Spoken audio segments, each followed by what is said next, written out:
which is, I guess, Cologne's equivalent of like the Tate Gallery. Also, Georg likes to travel. He spent 7 weeks recently in Marrakesh doing a residency. And a few years ago, he came to Barmouth.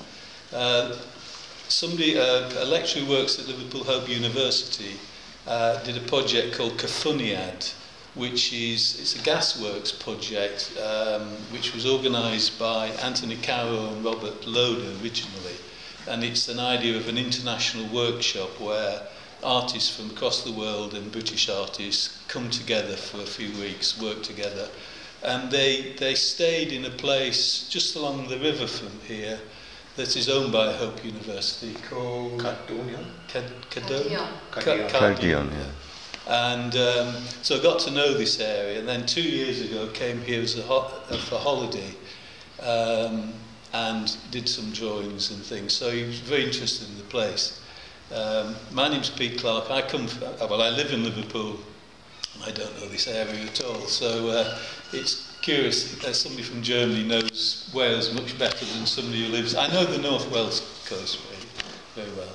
So I guess I'll try and start right from the beginning, how and why we have been working together. We work basically as individual artists. I have a studio at the Blue Coat in Liverpool.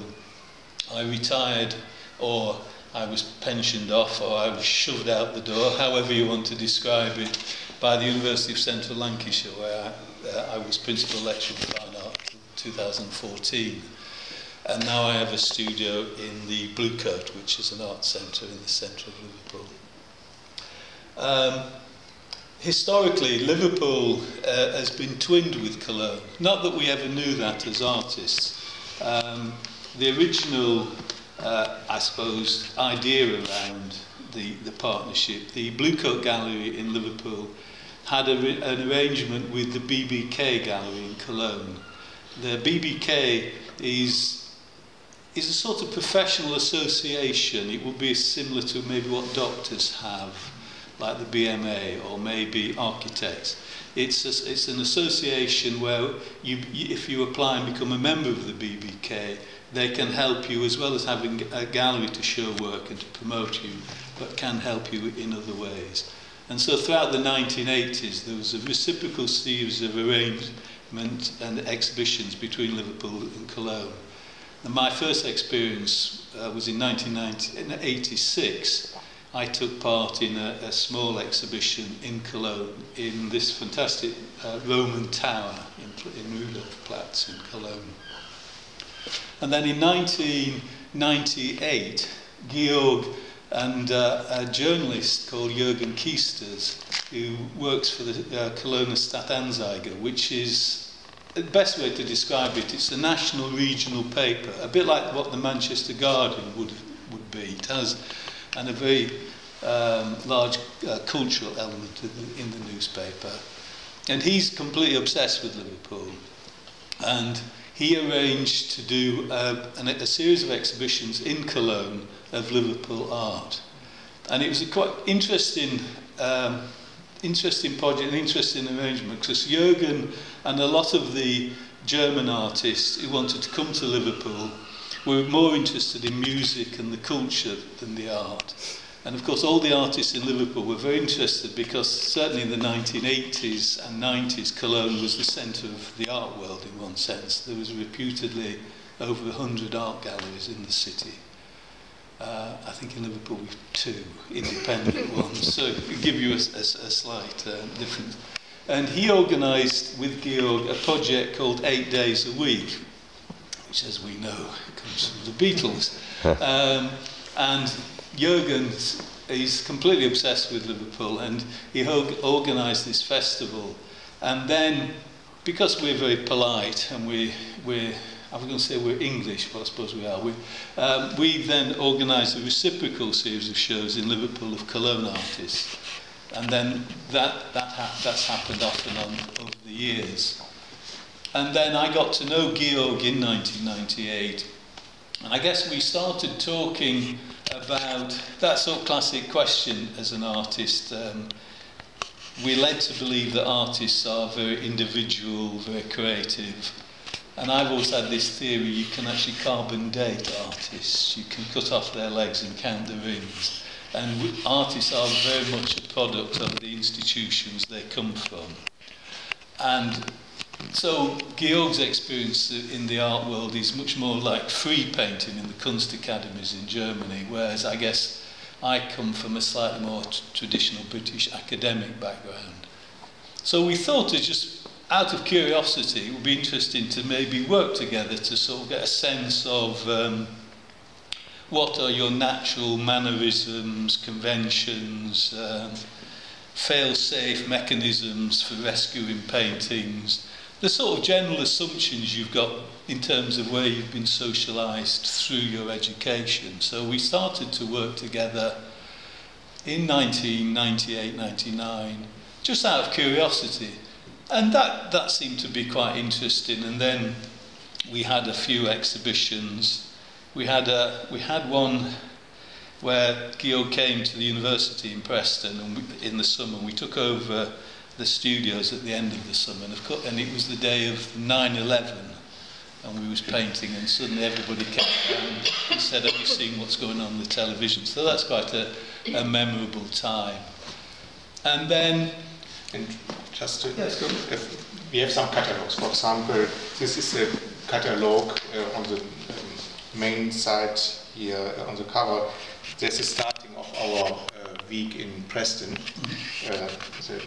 I don't know, 12 empty canvases, and after 1 week we don't finish all of them, but a few of these paintings you can see in this catalog. So later you have time to have a closer look to these catalogs, and at that time we decided, that was a little bit different from what we did here, that we took images from both cities, and so maybe you can even from there realize this is similar to the cathedral or these are both images from the cathedral in Liverpool, so that we are working together, having an idea of an image we can start with, but making a painting out of this, like you can see here. And so, as I say, as Georg was saying, we worked together, and then I guess about 2007-ish, for various reasons I've always been very interested in Turner. It's a funny story, I may tell you later. But Georg came to Liverpool, and there was a Turner Prize on at the Tate, and Georg, if I remember, was saying this was rather curious because he thought Turner was much more influenced by Germany, and he wasn't defined as was a typical British artist. Constable is possibly a typical British artist. Anyway, because of my interest in Turner and Georg's interest in Turner, we decided, as a sort of holiday come creative idea, we would follow Turner. So first of all, we had a summer where we went down the Rhine and the Mosel, and we tried to make work based on the images he made. This is catalog here. You can, if you have a closer look, you see various images. If you don't know the places, it's difficult to realize where we were, but the interesting aspect of this idea was that we really went to the places where Turner was, try to get the images and see how he works on this place and his romantic ideas about this place, and then we make our own more abstract version out of You found the spots where he painted from? We tried to. I mean, what was interesting actually is when you realise they're actually incredibly invented. I mean, I'll say it later on, there's a place we did a residency, and there's these Turner paintings, and it's actually impossible for him to be wherever he said he was, unless he was in the middle They're compilations of the best bits. But some places we could find, it's clear that he was there. Sometimes it's a combination of different impressions. Because there's a nice story about Turner. I'm slightly sidetracking, but Turner, as well as being quite a romantic artist, had quite an eye for money. And he was travelling around Germany, and he went to Coburg, where Prince Albert was born, and did a painting of the castle with the idea of selling it to Queen Victoria, and she actually hated it. She hated it. And it was actually bought by a Liverpool, the guy who owned one of the shipping lines, the Holt family, and it's actually in the Sudley Museum in Liverpool now. Oh. But it is quite amusing that he was, on his travels, he was very quick to have an idea. But as I say, the Turner's Travels idea, I mean, I actually say to my wife that it's actually very important as a sort of self-employed artist that I have to do these things. I don't say it's a sort of glorified holiday where we go down the Rhine and the Mosel, because there's actually very beautiful wine. But anyway, we did that, and then the following year we went around Yorkshire, and then we've been to Venice, and we've done various other projects in Germany. And then in 2015, we did a residency in a place called Edinburgh, and we have a whole series of drawings. I'll show you. This is a sort of photo book that we made. But in Edinburgh, it's a spa town, and there is what was an old railway station is now converted as an art centre, and we had an apartment upstairs. And then one part of downstairs was a studio and the other part was an art gallery. So we had to sort of manage the studio and the art gallery. And we were there for 10 weeks. And it's the very famous place where Turner worked. And this is one of Turner's paintings. I mean, the colours in some of the reproductions are a bit... but we'll give you an idea.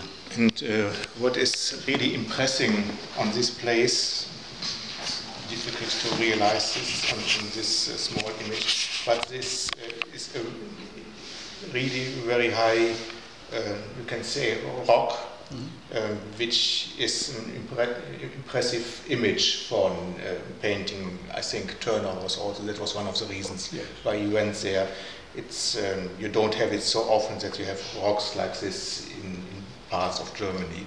So that was also one reason which impressed me and gave me the idea to do something in this area. And then I realized that Turner was there, and that was a good reason to apply for this residence. Oh, yeah. And it's a sort of area, it's a sort of volcanic valley basically, with on either side. And I believe it was a sort of boundary line between some of the Russian, the German sort of states. Isn't it, between Russia and Rhineland? Yes. And of course on both sides is the classic romantic sort of derelict castle on the hill sort of thing. So we did some paintings there.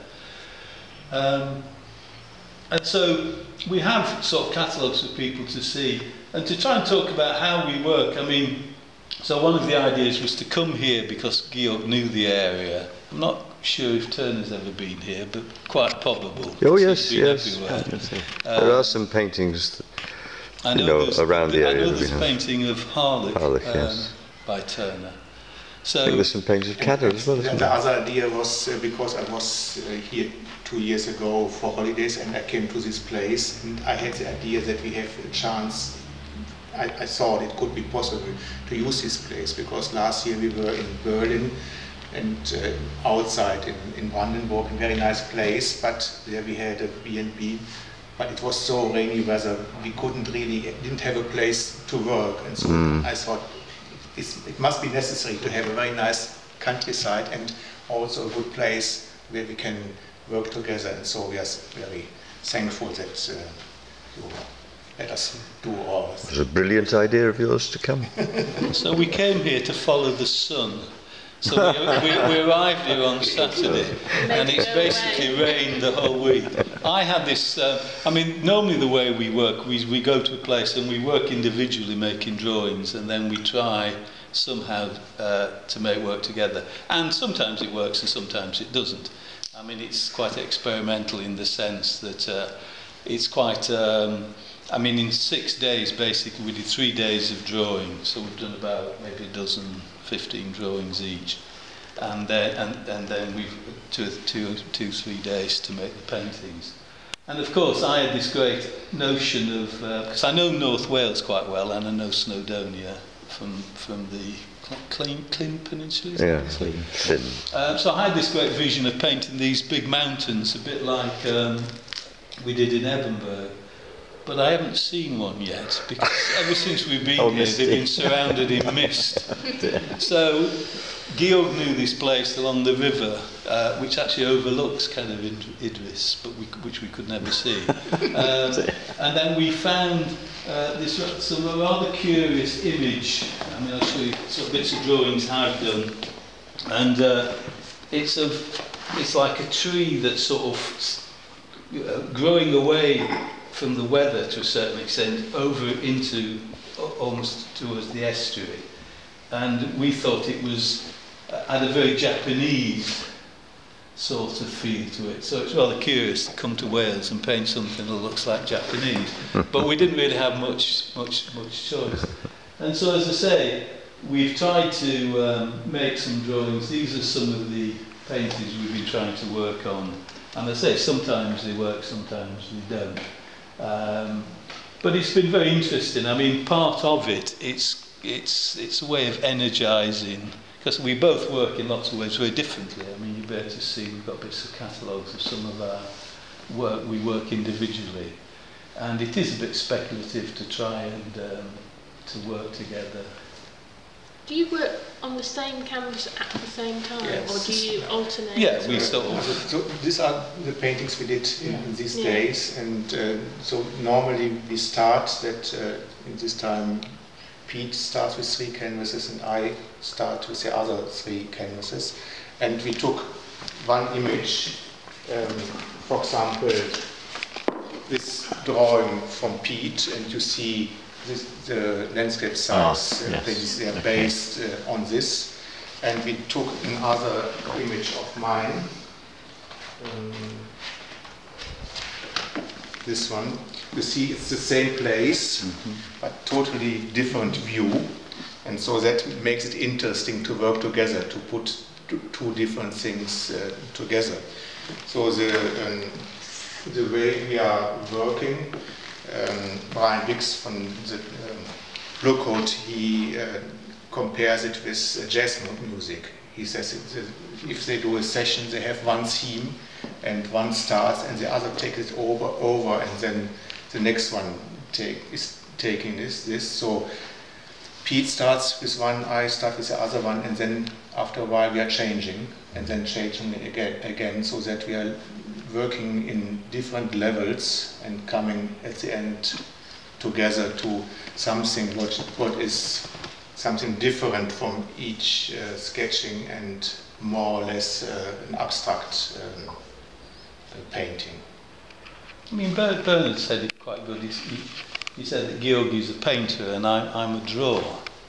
I mean, basically, I paint out his good bits and he paints out. But I think that's, in a sense, I mean, it's difficult. But I was going to say, I trust one of you is left-handed and the other's right-handed. No. You could both sit down together and... Well, that would be... Sorry. That is that I'm left-handed. But, I see. Yes. But... we don't physically work on them at the same time. We just move. Yeah. And it's slightly more like a performance. I mean, sometimes, I don't know, I look at them and I think they're dreadful, and sometimes I think it's the process is interesting rather than the result. And if you have any painting experience, you know that if you're starting with a painting, you're coming always to the point where you not really know how to continue. So it's not ready, but what will you do now? And so, in a way, it's very interesting that somebody else is continuing and doing another thing than I would thought. And so it's a very good experience to develop and to open your mind or get other ideas of completing. And have you developed a series of stages through which you take an image into abstraction? Is there techniques that you use over and over again for that? We don't have a special technique in this way. It's based on our experience in the own paintings, but it depends also a little bit on the images we have.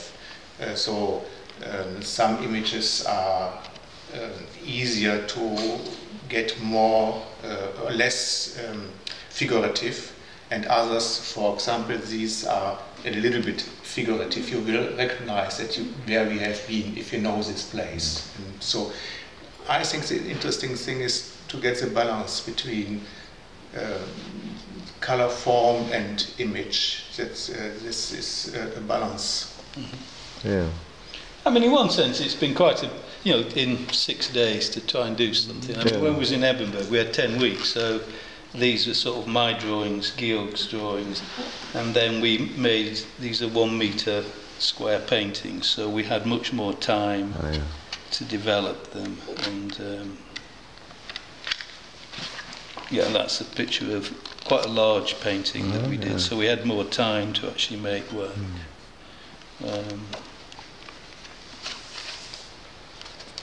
I mean, I'm in this exhibition in Liverpool at the moment, the John Moores Painting Prize, which I'm delighted about. But I was interviewed in the local newspaper, The Art in Liverpool, and there's some sort of funny editing going on from what I said. But I mean, I said that the way we work together, I normally in 2017 it took me, I did 10 paintings in the year.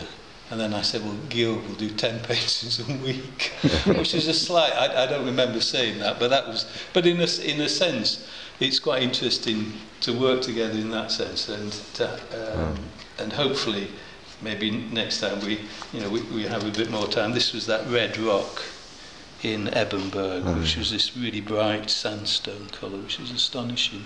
At different times of the day, it looked like a bleeding red rock. So that doesn't mean that I do every week 10 paintings.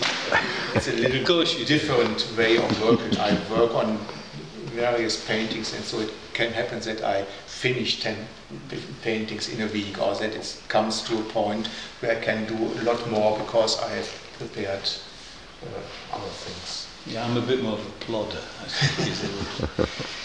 Okay. Maybe I can. May I ask? Yes, do ask away. Whose paintings do you feel they are, and do you have any kind of Ownership. well, no, it's not ownership, but do Ego. you find that there's any ego things? You mean about lovers' tiffs? No, I tend to sulk. have tried this two-person collaboration myself. I have done that, and there's sometimes some sort of feeling, I just painted over my bit. I like that bit, and it's now gone. And I wondered whether there's anything like that. Well, my classic story about that is very early on. We did this. There's a German art movement called the Brücke, the bridge, and we were painting. Cologne's got this amazing series of 7 or 8 bridges in Cologne. So I was doing this very detailed painting of this bridge, on quite a big scale. I was really pleased with this. And then I went to work on another one. And then when I came back, Georg poured virtually a bucket of white paint over the top of it. So yes, there is a little bit of that. And yeah, sometimes it's extremely annoying, but then I suppose, I'm pretty astonished. I do it, to be honest, because when I was a student, collaboration, performance was quite fashionable, and I wouldn't touch it with a barge pole. I couldn't think of anything worse. So I'm still quite surprised that I do it. But of course, I'm long enough in the tooth now to have been painting, 40 odd years, know full well that paintings go through the initial excitement of starting, and then they go through a very turgid, depressing phase. And then somehow that forces you to make decisions, which then quite often changes them. So I'm now aware of that. So sometimes, like the other day, I thought they were dreadful, and I think today they're a little bit better because we've done stuff. So well, you've had a bit of wine. Oh no, you haven't. No, I haven't. I'm completely sober, unlike everybody. Me and Sue are the only sober ones in the room.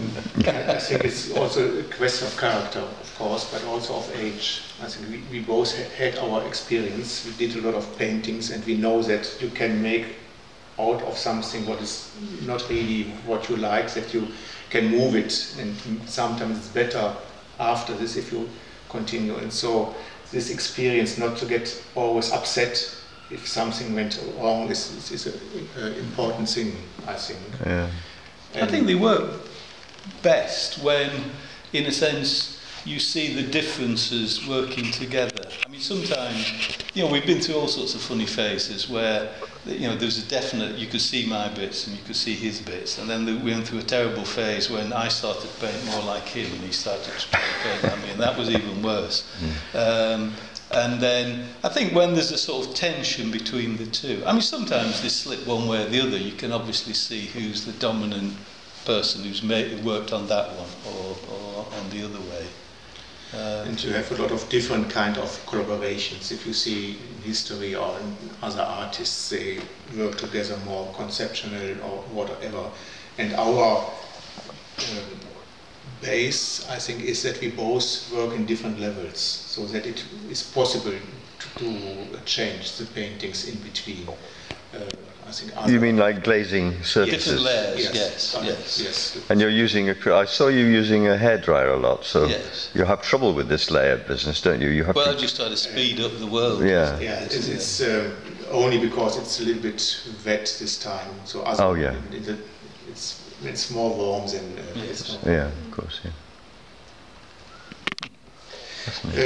Maybe I tell a little bit about this catalogue. Just a second, you have a chance to see it more close. It's my work I did after I've been here the first time, and these are watercolors of the same place I did in 2001.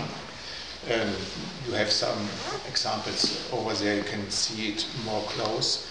And at that time I was really fascinated by this area. It was not the mountains, but it was the river, which is very changing his level with the tides, and then you have these movements of the water and really different forms and lines and colors. And so this was nice because